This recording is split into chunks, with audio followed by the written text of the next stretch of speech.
Wow, looking at the Grand Canyon, what a beautiful sight, you know.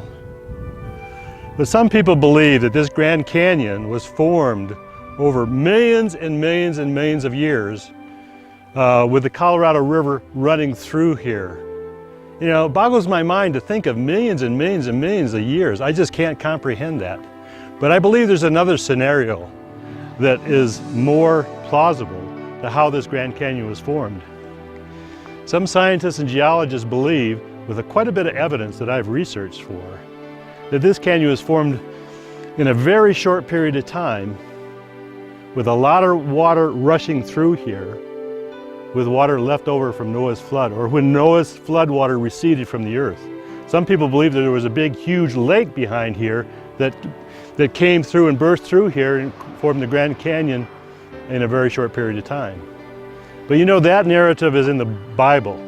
And just because it's in the Bible, a lot of people will discount that historical narrative that the Bible speaks about. But I have a tendency to believe that that is the most plausible scenario. A little water over a long period of time doesn't make sense to me.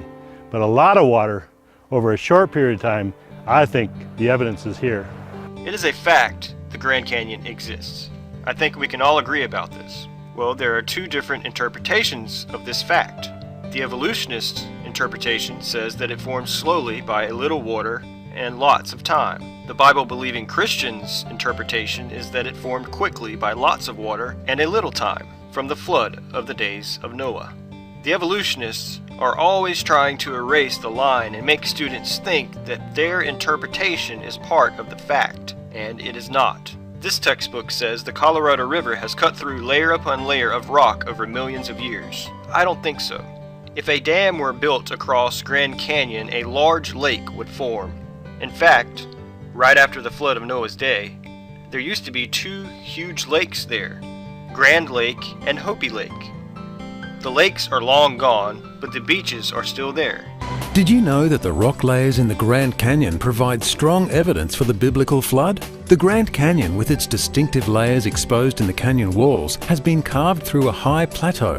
However, if we follow the layers into the eastern part of Arizona, we see the same rock units about a mile lower in elevation. In this area, we see significant folding of the layers. According to conventional geology, this uplift and folding occurred long after the sediments had hardened into rock, so it should have caused significant fracturing of the rocks. But this is not what we find. Instead, it appears that the layers, which supposedly represent 300 million years of Earth history, have undergone plastic deformation without fracturing. This suggests the sediments were soft and unconsolidated when they bent. This contradicts evolutionary Earth history, but it fits nicely with the layers forming during the biblical flood. But we're talking here about the geologists that work on the canyon, that have studied the canyon. Right. As we've said already, as far back as the 60s, some of them, and they're not creationists, yes. They were saying, look, this idea that the river slowly carved the canyon over millions of years, it doesn't fit the observations, doesn't fit the facts.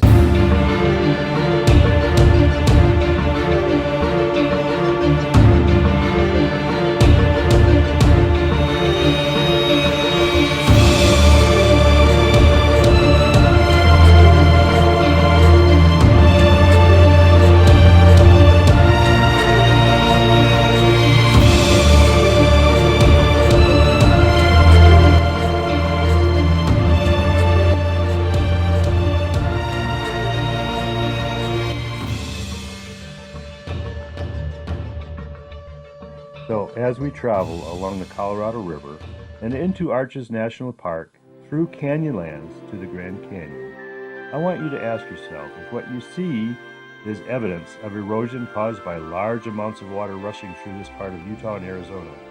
But as for me, I can see this evidence. But of course, I do have a presupposition that Noah's flood actually happened. I consider myself a truth seeker, and I admit that in some things we will never truly know the truth 100%, but I believe we should be open-minded enough to weigh evidences and come up with conclusions based on those evidences. I have been interested in the geological evidences of Noah's flood ever since I started traveling through this part of Utah and northern Arizona, where geologists say that there is a lot of evidence of water erosion, among other evidences that there were large lakes left over in this area from Noah's flood. Looking out over this area, we can see where a large lake existed here, and you can see the edges of the lake. Here we are in Arches National Park, where geologists believe this area was eroded by that large lake when it was here, and then drained to form the Grand Canyon. It does make sense to me that what you see can best be explained by Noah's flood and these lakes left behind when the water receded after this worldwide flood.